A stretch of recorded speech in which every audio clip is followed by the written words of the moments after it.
Well, hi there once again. Welcome to IrishRacing.com. Welcome to Cheltenham Eyecatchers. It's the last in the series. Can you believe it? Tempus Fugit and all that. We are getting to the business end of proceedings now. The 2025 Cheltenham Festival is almost here. And of course, the man who's been steering us through very choppy anti-post waters, Donn McClean. Donn is back for more. And as you say now, Donn, it's Cheltenham Eve, more or less. And you must be getting pretty excited. Yeah, I know we're nearly there, and it's kind of strange that you're kind of thinking about Cheltenham for since October anyway, sometimes since March, and now kind of the last. I suppose it's suddenly now less than a week away when you see market suspended because of declarations or entries coming in, acceptors coming in. You're nearly there. So yeah, almost upon us now. Final tweaks.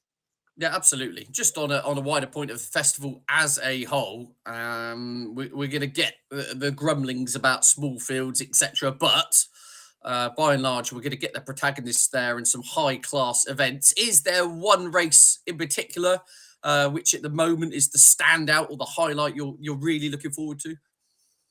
I think it's probably the Gold Cup, Ed. That's Right. it is the Gold Cup. It's the pinnacle of the National Hunt season of the whole year, and I suppose extra spice this year because of Galopin Des Champs and what he's going to try and achieve, win his third Gold Cup in a row. So, it would take, for me anyway, it would take a fairly special race outside of the Gold Cup for the Gold Cup not to be the peak. But there are very interesting races along the way. The Champion Hurdle obviously is fascinating. We'll come on to that now in a second. I'm looking forward to seeing Majborough again over fences. I'm looking forward to the Brown Advisory Chase. I think that's a really competitive 3 mile novices grade one or chase. So yeah, there are lots of races along the way, but I'd say the Gold Cup is probably the one I'm looking forward to most. What about you? I'm Champion Hurdle. I just think, yeah, it's Yeah. looking at the five runners, isn't it? But God, fingers crossed. We've got Constitution Hill, brighter days ahead. Lossy Mouth and State Man. That's going to be some. There's going to be some tactical nuance, malice, whatever you want to call it. We've probably got the Aidan O'Brien pacemaker angle in there with King of Kingsfield, haven't we? So look, that is the race in earnest, which we're going to cover first. So we might as well delve straight into it and the Champion Hurdle. We're looking at around 4 to 5 Constitution Hill. As we kind of go through the market here, Donn, and he's the horse who continues to divide opinion. Everything coming out of Seven Barrows says everything they see from him is he is as good as he has ever been in his work at home. He still remains unbeaten under rules. I suppose the question we still don't know, and I suppose no one really knows, is if the buttons are really pushed or if he's made to push his buttons. How much is under the bonnet? That's all part of the great imponderable, isn't it? I mean, 4 to 5 Constitution Hill. Would you be more with him at that price or against? I think the fact that Brighter Days Ahead is in it now, Ed, that to me that's a dimension that we didn't have before for sure. I think it's great that she's in it. It's the right race for her. It's brilliant for racing, because I think it actually embellishes both the Champion Hurdle and the Mayor's Hurdle. The fact that Brighter Days Ahead is going in the Champion Hurdle. We still don't know how good she is. She's run 7 or 8 times over hurdle. She's only been beaten once. That was at the Cheltenham Festival last season, and maybe that's a stick with which you can keep her prospects down. But I think just that race, the way it was run at a really sedate pace. It didn't suit her at all. Golden Ace is a good mare herself, and she outpaced them. Jay de Grugy wasn't helped by it either. But Brighter Days Ahead, what she did all of last season, she went to Aintree and she won the 2.5 mile novices hurdle there. And then this season, winning the Morgiana hurdle on her debut, beating State Man, albeit with race fitness on her side after winning at Down Royal, and then going and doing what she did at Leopardstown over Christmas, that was immense. And yeah, we just don't know how good she could be. She's only 6, so she's got, please God, all her future in front of her, and getting £7 as well from the geldings. I think she's obviously, the market tells you and everybody tells you she's a massive player in the race. So Constitution Hill, as you say, he's fascinating. He hasn't been as good this year as he was at his best. That's a given. But at his best, people were saying he was the best hurdler ever, which is obviously a fair accolade. And his 2 wins this season, he's been good. He was good in the Christmas hurdle. He was good last time at Cheltenham, bar that scare at the final flight. And he's probably going to be better than that again. And the question is, how far below his very best is he going to be? And B, how far below his very best is he going to be able to get away with? And I think with Brighter Days Ahead in there, he doesn't have much wiggle room, and I think she could be very, very good. It is fascinating, isn't it? And it's not often you come into a champion hurdle and you don't really know a lot about a lot of them, if that makes sense. I mean, Constitution Hill has been around for ages, yet we don't quite still know how much the old Constitution Hill is there. Brighter Days Ahead is still very much an unknown quantity at this level, over 2 miles, given how unexposed she is. We still don't really know how much of Old State Man is left, the defending champion, and we still don't really know if Lossy Mouth can act it 2 miles in a championship race, given her previous form over 2.5, etc. So for a 4 or 5 runner race and such high caliber individuals, in a way, there are more questions than answers at the moment, which I suppose is why you run the race, isn't it? Well, that's it, and that's the intrigue, isn't it? I mean, if we knew all the answers, it would be boring. It would be lucrative, but it would be boring. Yes, I mean, I've felt more than normal years. I've felt, Don, yeah, I think to you're have probably so right. many 160 plus rated horses with question marks on them. Anyway, it was just it was a moot point for myself. Anyway. Yeah, no, I think you're probably right. Like State Man, he hasn't been as good this year as we know he is, but he's the reigning champion hurdler, and the fact that he's going to go off maybe a double figure price, that tells you what depth there is to the race. And look, it's a pity the last day that Lossy Mouth came down. We don't know how that would have panned out, obviously. And State Man, you can argue, while he's a champion hurdle winner, maybe he's not at his best at Cheltenham. He's not as good there as he is at Leopardstown or Punchestown, but you can be sure that he's going to improve from his run the last day. And he's the title holder. Lossy Mouth, it's not ideal to be coming into the race on the back of a fall, but she's very, very good. I think she still has the option of the Mayor's Hurdle, isn't she? I'm not sure that it's absolutely certain that she's going for the champion hurdle. Hopefully she does. And I think, it would be surprising if she didn't, because this has been the plan, Willie Mullen said, for 2 years.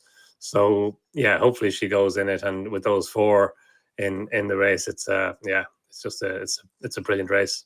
Yeah, absolutely. It should be a belter. I mean, tactically, I'd imagine King of Kingsfield leads the way for as long as he can to tow Brighter Days Ahead into it. So I'd imagine it's kind of Team Ballydoyle tactics for the Maroon this time round, isn't it? Is that how you see it playing out, or do you see something silly happening here, like Henderson throwing a grenade in and suddenly trying to make all Constitution Hill, or something? Is there some stone we haven't turned over, put it that way? No, I don't think so, Ed. I think everyone knows the way the race is going to be run. I'd be surprised if it didn't pan out like that. Like King of Kingsfield, he's a good horse himself. He did such a good job in the Leopardstown race, and he lasted all the way to the second last flight. And for me, the key, there was that scare down the backstrip when he made a mistake, and he could have come down. He could have taken her with him. Thankfully, he didn't. And for me, the key to that race was when Brighter Days Ahead took it off him at the second last flight, how much she was going to find, or how able she was going to be in terms of continuing those fractions. And she did. She just took it off him and kept going. She won by 30 lengths in the end. Now look, State Man wasn't at his best. He lost second place to Winter Fog, so that wasn't his running. But the figures tell you that it was a colossal performance by her. It would be surprising if it wasn't similar this time. Like, she's a mare who gets 2.5 miles. We know that, a strongly run race over 2 miles at a stiff track, that should suit her really well. And with King of Kingsfield in the race, we know that we're going to get that strong pace. So you can see him bowling along in front. You can see Jack Kennedy sitting in behind, and Brighter Days Ahead. Great that Jack is back, by the way. Brilliant to see him back at Leopardstown Day the other day. And then it's a case of, I'm sure Constitution Hill won't be too far away. I'm sure State Man won't be too far away. Lossy Mouth won't be too far away. And then it's a case of when Brighter Days Ahead goes on, and then if she's going to be able to run the finish out of the other 3. Absolute goosebumps. I think you've summed that up very eloquently there. Really looking forward to it. But just to sum up then, Don, I presume at 2-1, you would be with Brighter Days Ahead. Yeah, I am, Ed, or I would be. I am, yeah, at the price. I think she's going to contract more, I think. I wouldn't be surprised to see her getting closer, even to Constitution Hill in the market, than she is. So, she's just, for all the reasons, she's popular. She's a popular horse as well. Brilliant that Gordon Elliott and Jigginstown decided to allow her to take her chance in the champion hurdle. Obviously, the Mayor's Hurdle would be a far easier race to win, but they've never won the champion hurdle, and she's got a massive chance. So you can see why they're having to go, and it's great for the race and for racing, for the festival as well, to have this level of competition in the champion hurdle. But yeah, I just think that she could be anything. We don't know where the ceiling of her ability lies, and this is a test that should suit her with the pace, and looks like it's going to be good to soft ground. That should be fine for everybody on the first day. And yeah, I can see her going on and Constitution Hill trying to catch her, and at the prices, I think she's the value of the race. Okay, wonderful. Yeah, really looking forward to this one. As you can probably tell, I'm tentatively with Lossiemouth, but I don't have a really strong view on this. If it had been a proper soft ground champion hurdle, I thought Lossiemouth's confirmed stamina would have been her trump card in this. But it's been nothing but, as you can see over my right shoulder, I'm a mile from the course. It's been nothing but sunshine for 7-8 days here now. There are a few showers due over the weekend, but nothing of any real note. So we should be looking at perfect racing ground for the opening day. And what a race that should be. The champion hurdle, Donn siding with brighter days ahead to give Gordon Elliott his first winner in the race. Well, we spoke about mares at great length there now, and that's the mares programme for the Cheltenham Festival. It's what we're going to try and sum up now through the 3 races of the mares hurdle, the mares chase, and the mares novices hurdle. On day 1, of course, the race that now precedes the champion hurdle, Donn, is the mares hurdle. Again, we don't exactly know who's going to line up now. There have been vicious social media rumours of perhaps Lossiemouth jumping ship, etc. But for all intents and purposes, we're looking at Jay de Grugy, perhaps Golden Ace as well, and Henry de Bromhead's filly in here running. So July Flower. Do you have a strong view on the mares hurdle with those runners as the intended ones, shall we say? Yeah, look, it's an interesting race. Yeah, like Brighter Days Ahead is still in there. Lossiemouth's still in there. Brighter Days Ahead's not going. Lossiemouth probably not going. Hopefully she does stay in the champion hurdle now. I'm sure she will. Yeah, Jay de Grugy is the standard setter. She was in that mares novices hurdle last season as well. She finished 4th behind Golden Ace and Brighter Days Ahead. But then she went, again, the race wasn't run to suit her. Then she went to Fairyhouse and won the Honeysuckle hurdle there. And our debut this season was at Punchestown there just a few weeks ago, and it was getting close enough to the Cheltenham Festival, but she won it well. She won impressively. That's the Covega hurdle. It was won by Annie Parr before she went on and won. I think it was the year she won the champion hurdle. Black Tears won that race as well before she came on and won the mares hurdle. So it is a race that can be a springboard to Cheltenham Festival success. And Jay de Grugy was very good in winning. She gave £12 to Mossy Bran and to Gay Cool and a lot of joy. And Mossy Bran put up a big performance. She ran way above herself. And Gay Cool and a lot of joy. They're kind of mid 130 rated horses. So it was a good performance by Jay de Grugy to beat them like she did. She's only had 5 runs over hurdles, and you'd think that there should be more to come from her. When she won the Honeysuckle hurdle last season, she beat Spindleberry and Jatara into 2nd and 3rd places respectively. So that's strong form as well. It's been enhanced this season as well. And yeah, you'd imagine she'll improve from that run the last day. And yeah, she's a mare who's got a lot of talent and a lot of potential to improve again. Just as the nature of the beast with schedules, we're actually recording this at the time as we're waiting for the 6-day confirmations to come in, aren't we? I believe Joyeuse, JP McManus's individual bolted up in Newbury, is to be supplemented for this at a cost of north of £4,000. Bit of a joker in the pack, wouldn't you say? Coming through the handicap ranks, lots of 2-mile form, little bit of the unknown.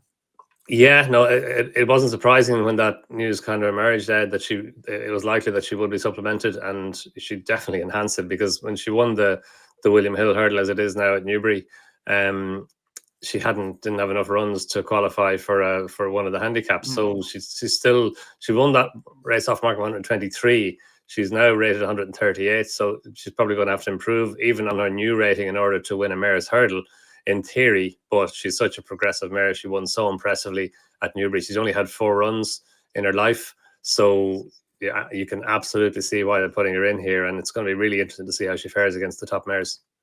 On the assumption Lossiemouth and Brighter Days Ahead aren't in the race, who would be your selection to win the mare's hurdle, Donn? I think the Henry de Bromhead mare that you mentioned, July Flower, I think she's really interesting. Like she's had a kind of an interesting past. She was with Henry. She ran at Aintree disappointingly, then went back to Michael Serur, ran in the French champion hurdle, which it's a 3-mile 1.5 furlong race, the French champion hurdle. So it's a stamina race as opposed to the champion hurdle at Cheltenham, and came back here and rejoined Henry de Bromhead and ran at Leopardstown over Christmas in a strong race that was run at a strong pace, and she won really well. She came away from, she and Calaconte had it between them from a long way out. They bypassed the final flight, so it turned into a good test of determination and stamina, and she got the better of Calaconte, and the pair of them finished well clear of Jatara. So it was a really good run. That was the first run since May, since that French champion hurdle. And in the French champion hurdle, she had Irish Point behind her. She finished third in it. She had Irish Point and Home by the Lee behind her. Malheur Mission was behind her as well. So it's French form, but it's form that we can get a handle on because of the horses that were in it. And it was a big performance, you'd say. She'll come forward again from her run the last day. And interestingly, that mare's race at Leopardstown was a grade 3 race. It was 4 seconds faster than the novices handicap hurdle. It was 5 seconds faster than the maiden hurdle won by Enabler it was. So it was a good time. And look, at the time, it looked like it was run at a strong pace. And the sections tell you that as well, a finishing speed percentage of 100%. So July Flower, I think she can come forward again. She'll probably ideally need a test of stamina at 2.5 miles, but it was 2.5 miles the last day at Leopardstown. She gets further. But yeah, I can see her thriving under the test that the mare's hurdle is going to present. Indeed. Good to see Henry de Bromhead's string just starting to flourish, as we've spoken about in previous shows, haven't we, Don? See, Cocktail Divin was a very, very smart winner the other day, all just coming right at the right time as the sun come out. So, yeah, July Flower for Don in the mare's hurdle. I think that's going to be a fascinating race. Golden Ace is a horse, of course, who's got some very good form in the book. If she takes up her engagement here on drying ground, I don't think she's going to be a million miles away either. So, yeah, very much looking forward to that one. We'll jump forward a couple of days to the mare's novices hurdle, which is on the Thursday, 6.5. One of Gavin Cromwell's highly touted and highly fancied individuals heads the market for this at 5-2. Marine 3-1. Then you're into Caroline Bombu, Jubilee Alpha 7s, Diva Luna 11s, 12s bar. Any strong view on the mare's novices, Don? Yeah, again, they're all good races, Ed. I think the market's probably, I think it's fairly accurate in having 6.5 as favourite, right, and just in front of Maureen. Or like, it's not surprising it's not much between. Like, Maureen's a really interesting mare. She's only had 2 runs. She won her bumper last season at Punchestown back in January, and she was high in the market for the champion bumper on the back of that run. She didn't make it to Cheltenham. In fact, she didn't run again until she went to Punchestown just over a year later and won there back in January. Won well. She kept on well to get the better of these ladies. She made all the running that day. There's probably room for improvement in her jumping. She maybe didn't jump with as much fluency as you would have liked. She made 1 or 2 little fiddly errors on the way around. But with that experience under her belt, there's every chance that she can come forward again. The race wasn't run in a fast time. It was slower than the maiden hurdle and the novice hurdle. It was faster than Bridie's Bow and the handicap hurdle, but it wasn't a really fast run race. And the runner-up, Dee's Lady, was only second there behind Swing Davis at Navan the other day. But Familiar Dreams, who was third, went and won at Punchestown next time.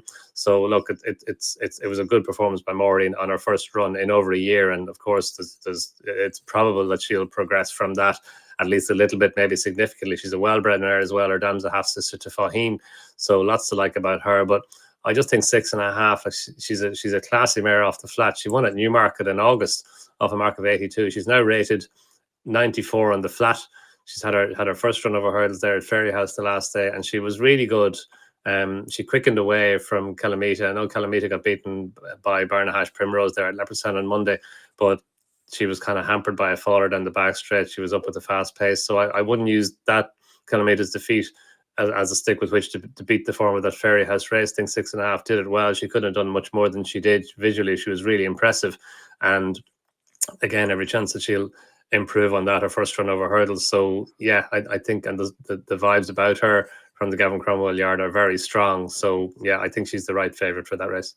Yep, 6.5. Your current 5-2 market leader to land the Ryanair Mares Novices Hurdle. I just thought a couple of slightly bigger prices. I do think Diva Luna's got unfinished business for the Ben Pauling team. She was a pretty smart bumper horse, of course, won the Grade 2 at Aintree at the back end of last season. Won nicely at Cheltenham earlier in the season over Further when she really toughed it out, and then ran deplorably. And what was she? She was about 1-4 or something at Sandown in an absolute bog last time out. But I think if they've got her right, a bumper form puts her right in the mix at double figure price. And one who's a massive price in here, I thought Jamie Snowden's Hollygrove Cha-Cha would be one with the asterisks of, if the weather forecast is wrong and we do get some rain a week from now, I do think she'd like a bit of cut in the ground, but she's been pretty progressive and fairly bolted up in the Jane Seymour Novices Hurdle at Sandown last time out, of course, which is the exact same route You Wear It Well took in order to land this race for the yard a couple of seasons ago. So she's one with a bit of a weather watch. I think a soft ground Mayor's Novices would probably be ideal conditions for her. But Don is with 6.5, the market leader for the Gavin Cromwell team. We move on to the final day, where we will have the Mayor's Chase, don't we? A little bit of a who is going to turn up kind of mantra about this contest, mainly with the Gavin Cromwell string, who seems to have about half the field entered in this. But I'd imagine, Don, we've got Dina Blue, Allegory Devassi in here. There is the will she, won't she, with Only by Night, Bioluminescence, probably a doubt with the ground. Spindleberry sounded like she wasn't coming here at all. Now the vibes are she very much is. Limerick Lace probably should run. Bride's Hill, another Gavin Cromwell runner. And I suppose outside of the top two here, Don, kind of muddied waters, I suppose. Yeah, it was a hell of a race the last day, wasn't it, between Dina Blue and Allegory Devassi in the Opera Hat Chase. That was a real scrap between the two of them. Dina Blue over on the far rail, Allegory Devassi on the near side, and it was hard to line them up on the run, and it looked like Dina Blue was actually further ahead than she was. In the end, there was only a neck in it. So it was a big run by Allegory Devassi, I thought, to get as close to as she did. She was getting £6 from her. She gets £5 now in at Cheltenham, so more like just a kind of a differential and just half a length in it. So in theory, there shouldn't be much between them. And Allegory Devassi, just, she finished second behind Impervious in this race 2 years ago. Then last year, she just, I don't know. I'm not sure. She does jump a wee bit to the right. I'm not certain Cheltenham's her track. But look, she jumps nice to the left-hand track as well, for all that she was towards the right, and maybe the better ground at nice towards the right. On soft ground, I think that would help her, Cheltenham. And the last day at Cheltenham is a long way away. We know conditions can change. Exactly. But I think I'm kind of operating on the premise that it's going to be good to soft ground throughout the whole week. What about you? You live there. You've got the inside track here. Yeah, I mean, it's been done nothing but rain for January and February. 100 millimeters, about 150 millimeters of rain between the back end of January and February. But it hasn't rained for, as you can see out that way. That's what I'm pointing at. It's been like this for a week. It's currently due to get up to 13 and blue skies once again. So it is drying back. We've got off a slight tangent, but it is an important point here, Don. At the time of recording, the ground on the old and new courses was soft, good to soft in places, but it is drying back. John Pullen, Clark of the course, is not ruling out having to irrigate if necessary to produce lovely racing, safe jumping ground. So, at the moment, there are a couple of showers forecast over the weekend, but nothing of any real note. But so we've been here before where the weather forecasts do go slightly amiss. And a week from now, as you say, by Cold Cup Day, picture could be slightly different. But playing the percentages, you'd be working to good to soft as a general rule. So, as you say, Allegory Devassi, perhaps question marks there. She's not for me at all. I can't have her in a 8 days a week, basically. I just Only by Night is fascinating. And I know they were toying with the Arclide here. Will she get 2.5 on the new course is my question. But she's a lovely jumper and a lovely traveller. You can see her class just bringing her into this as they come into the home straight. It's whether the petrol gauge stays, I suppose, is the question with her. Yeah, that's exactly it, Ed. She's such I think you've hit the nail on the head there with her jumping. She's such a good, accurate, efficient, safe jumper of fences. Like her chase mark is 144. It's 19 rounds higher than her hurdles mark, and I think that's just all down to her jumping, because she's only had 3 runs over fences. She's won all 3. She was good at Tipperary. She stayed on well to get the better Mares or West, and then she went to that Grade 2 Mares Hurdle at Cork on Hillyway Chase Day. And she was impressive. She travelled so well through her race that day. And then at Exeter the last day, I think she did well. She kept on. And that was 2 miles, 1.5 furlongs. So, it's 3 more furlongs to go. And I think it's been Gavin Cromwell kind of imponderable about her whether she's going to stay the trip or not. And I think that's why the Arkle entered the picture as a possible race for her. And then when Sergino came out of the Arkle, I thought, there was every chance she would go for the Arkle. I'm not certain that's the case anymore. I think maybe the ground being kind of more good to soft than soft, that might influence him going for the mare's chase instead. But look, she's a she's a lovely mare. She's a progressive mare, and like Gavin Cromwell won this race last year with Limerick Lace, who's back again for more. That was obviously a big day. She just hasn't been the same horse since then. She was sent off as joint favourite for the Grand National on the back of that run with the winner, with Aya Maximus, and then her two runs this season. She was well beat by Gloria Devassi at Ferryhouse there on New Year's Day in the John Titchfeller Memorial Chase. So she's going to have to bounce back from that. But that said, she's a Cheltenham winner, the Cheltenham Festival winner, won this race last year. So you couldn't rule her out. But of the Gavin Cromwell horses, be more excited about seeing Only by Night in here. Yeah, absolutely. I'd be Gavin Cromwell versus the field here with Only by Night. And I do Bride's Hill is very ground dependent. If she gets proper spring ground on the Friday, she's a double figure price. I don't think it'd be the biggest shock to see her run a big race. But yeah, looking forward to that one, which of course is on the Friday, which is what we're going to move on to now to cover the final episode of our handicap feature. We've gone through each day of the Cheltenham Festival handicaps on each episode. We're now today for the Friday. Of course, we've got all sorts of fun and games here, haven't we? With the with the county hurdle, I suppose, as a kind of first port of call on the Friday. I'll leave it to you, Don. Any handicaps on Friday? Any bets? Anything really jumping off the page for you? The county hurdle is interesting, wide open. A lot depends on what Kopek Demey does. I suppose it looks like he might go for the Martin Pipe hurdle. I think, which leave Absurd, last year's winner, to come on here. Like in the meantime, he's been to Flemington and back to run the Melbourne Cup again. He's £8 higher than he was last year, but as has been said a couple of times, he was Paul Tennant's only riding a handicap last year, and he was so cool on him, like off a pace that wasn't overly fast. He was so patient and delivered him to go and win his race. Would have won the race with £8 more in his back, quite probably.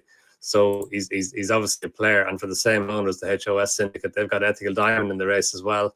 And he's a classy horse off the flat. He ran in the Duke of Edinburgh Stakes at Royal Ascot. He was sent off a 7-4 favourite for that race, rating off a mark of 94. He's a horse rated in the 90s. I think he's 96 now in the flat. And he was good at Pointy Sound the last day, getting his win over hurdles on the board. And that'll be a good kind of fillip for him going on to Cheltenham. So you can see him going well as well. And Lark in the morning of Joseph O'Brien's, he's been a bit of a talking horse. He's the Fred Winter Hurdle winner from last year. He's off 122 then. He's 132 now. He's only had one run since. Was at Leopardstown on one of the foggy days when he was well at the back and finished off his race well. So I think, the fact that he's a Cheltenham Festival winner, to me, that's a massive positive. It's a positive if they've won at Cheltenham, and a bigger positive if they've won at the festival, given the unique conditions that normally prevail at the Cheltenham Festival. So Lark in the morning, he'd be high on my short list for that as well. Yeah, absolutely. A few unknowns as to who's actually going to line up at the moment. But you'd imagine Lark in the morning's been targeted at this race for quite some time.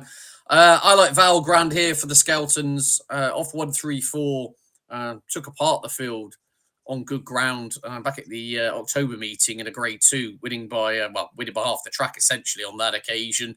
Went up in the weight, struggled over a further and against graded horses on rain softened ground. I think underfoot conditions are key to Val Grand.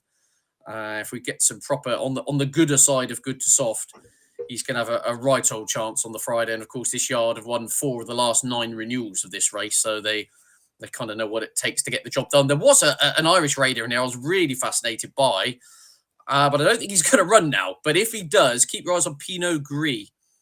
For the Gavin Cromwell team. I thought had a lovely profile coming into this, but he got a £7 hike from the British handicapper. And listening to Gavin Cromwell's interview, I don't think the British handicapper is going to be on his Christmas card list after that. Gavin was not too pleased, and I think there's every chance Pinot Gris won't make the journey over now. I think they're still kind of weighing it up and need to speak to connections. But Pinot Gris, if he does run, he's a lightly race sort, and I think he will be in the shake-up as well. We've got the Hunter Chase. Any view on that one, Don? If not, onto the Martin Pipe, the finale. Yeah, I thought Angel's Dawn was interested in the Hunter Chase Head. She's the Kim Muir winner from 2 years ago. She ran in the Kim Muir last year as well. She almost certainly would have been placed behind another way of thinking. She wouldn't have beaten him, obviously, but she would have been placed. She possibly would have been second, but she came down at the second last fence. And Sam Curling and Connections decided then to aim her at the Hunter's Chase this year. She had to win, I think, 2 light open lightweights to qualify. She's done that. She beat Rye Hill the last day, and Rye Hill came out and was really impressive at winning at Naas. Hunter's Chase at Naas next time. Ross O'Sullivan's horse, and made a really bad mistake the third last, and he'd be a player as well here, especially if the ground came up soft. But Angel Dawn, again, we're back to Cheltenham Festival form, Cheltenham Festival winning form. She won the Kim Muir 131, one place last year off 142. So she's a classy mare. She's 10 now, but she's proved in those 2-pointed points that she retains all her ability. And Sam Curling, very, very, very good handler. He's sold on. A lot of horses have gone on to win at Cheltenham as well as training her. So yeah, I think she'd be behind my list for the Hunter's Chase. Wonderful. And the Martin Pipe, on the assumption Kopek de Me runs here, I presume. Yeah, it looks like that's yeah, he's got options, but it looks like this seems to be the race that has been generally the race at which he might be targeted. It's hard to know what to do with him. Coming in here off his effectively his French mark of 136, double the French rating.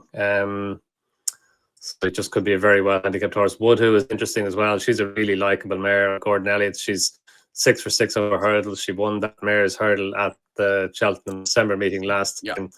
Joyous into second place. We're talking about Joyous. She came out and was really impressive winning the William Hill hurdle. Had taken no chances behind her. She came out in big Gargazy next time. Royal Margot was behind her as well. She won at Warwick next time. So that race has been worked out really, really strongly. She's off a mark of 141 now. I think she got a couple of pounds for standing in her box after Joyous won the Newry race. But she's off 141. She's got Cheltenham form as well. So she'll be interesting wherever she goes. And just another horse in there down at a bigger price is Active Authority of Ollie Murphy's. I thought he did well the last day in a race that wasn't run at a strong pace. He was in behind and he stayed on well. No Ordinary Joe was in that race. And that he seemed to be the horse that people were talking about afterwards as a Martin Pipe hurdle horse. He ran well in the race 2 years ago when he finished second behind Iroko. He travelled like the most likely winner into that race, then just stayed up the hill. But I think Active Authority, by contrast, he's a horse who finishes off his race as well. I think stronger pace in a Martin Pipe hurdle could see him to better effect. And yeah, I think he's a lively outsider in the Martin Pipe. Indeed, I saw Ollie Murphy interviewed a couple of days ago. I think they were thinking that is the aim. If you can get there in one piece and get in the race, Active Authority. He thinks pretty much repeating what you said there, Don, that the hurly-burly, the strong pace would suit Active Authority. I was intrigued here by Tap on the Go.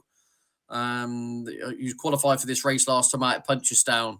I thought drying ground might suit, and probably we're yet to see the best of. And again, I thought the scenario of the Martin Pipe probably would suit Tap on the Go. But a few imponderables on the finale. Cool, we're talking about the last race of the meeting already, but there we go. We haven't had the first one yet, but that is pretty much the handicaps covered as far as the Cheltenham Festival is concerned. Now, at the moment we've all been waiting for, the last part of the show, Dom.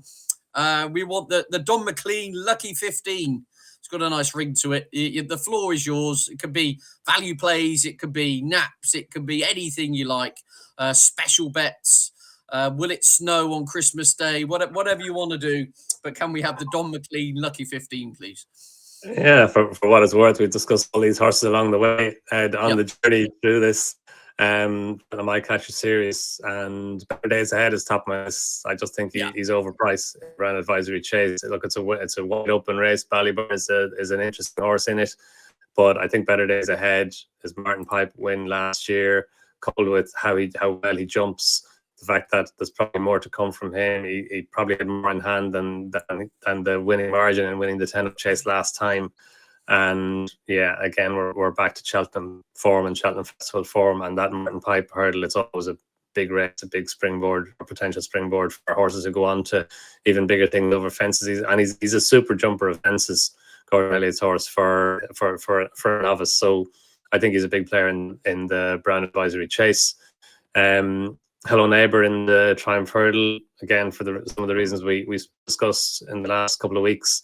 I just think he should be closer to East India Dock and Lamba in the market than he is. He's 4 for 4. He's 1-2 on the flat, won his 2 hurdle races, the Grade 2 race over Christmas, and then the Grade 1 Spring Juvenile Hurdle, and that's a really good pointer to the Triumph Hurdle as well. And again, another horse who probably had more in hand in the winning margin. He looks like a horse who maybe only just does as much as he needs to do in front. His jumping was much better the last day than it had been over Christmas, and they didn't go a great pace, which wouldn't have suited him. With East India Dock in the race, they're sure to go a good pace in the Triumph Hurdle, so that should suit him. I can see Keith Donoghue just stalking into the race, and then hopefully utilising his flat race speed on the run in. I think Jasmine Devoe is an interesting horse in the Albert Bartlett Hurdle. Like he's a Cheltenham Festival winner. He won the Champion Bumper last season. He won his maiden hurdle on his debut this season. His jumping was very poor that day. He was sent off an 11-8 favourite for the Lawlers of Naas race, the Grade 1 race. Next time his jumping was poor again. He didn't get away with it in a Grade 1 race. But he beat the Enabler and Work Ahead in that maiden hurdle, so that form has worked out well since then. Last time William Mullen played cheek pieces for the first time.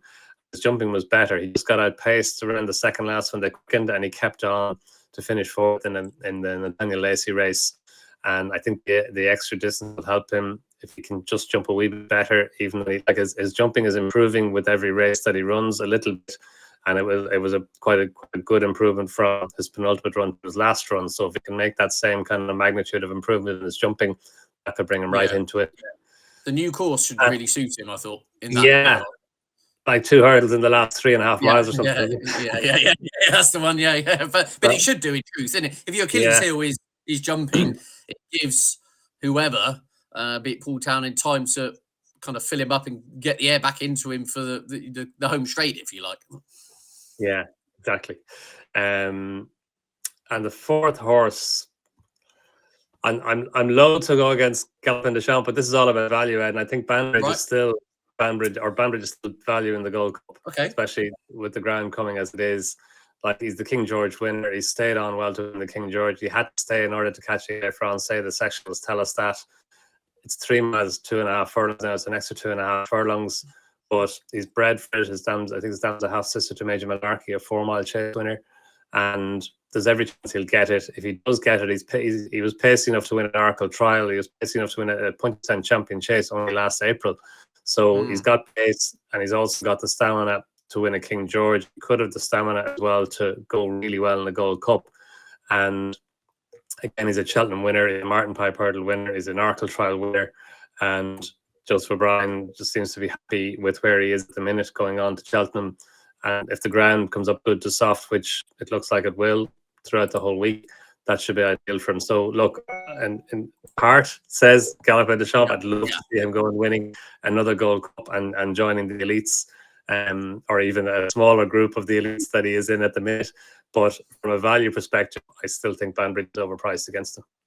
Well, as once said, never mix sentiment with business, Don. So as you say, look, the ground conditions could just be coming absolutely spot on for Banbridge, who, in truth, as you say, does look like, well, he's the one horse who, at least with a resume, to tackle Galopin Des Champs, who goes in search of becoming, an elite history maker and winning 3 consecutive Cheltenham Gold Cups. Absolutely wonderful, Dom. I love that. Loads of value plays there. So just remind us, that's Better Days Ahead, Brown Advisory, Hello Neighbour in the Triumph Hurdle. The other 2, we've got obviously Banbridge in the Gold Cup, and the 4th one was Jasmine Devoe and the Albert Bartlett. Yeah, I'm with you on that. I think a horse of a lot of class who say those jumping deficiencies, they can be ironed out for one race. As a horse who's on class, probably is the pick for me in that one. For what it's worth, I've gone each way. Lucky 15 with some bigger prices here. I've looked at the handicaps on day 1. Noel Mulholland's Transmission in the National Hunt Chase, I thought was a fascinating sort. Lots of good form at Cheltenham. I thought got a peach of a ride from Patrick Mullins at the back end of last year to win there. Bumped up a little bit in the weights to Chasestone Haiti Color, who's vying for favouritism for this race from the Rebecca Curtis team. Gets a £4 swing with that rival, and I think is more likely to improve the extra half a mile distance than that horse here. Loves proper spring ground. Again, I think conditions are not going to be any worse than good to soft. So I think transmission on day one is going to be a big player. Be aware, I've gone on about so much, I'm not going to go on about anymore, but be aware in the Coral Cup for the reasons mentioned. I think I can boot out the frame. I've gone for the absolute bonkers one. I'm taking you on here, Dom, but we did speak about this a few weeks ago.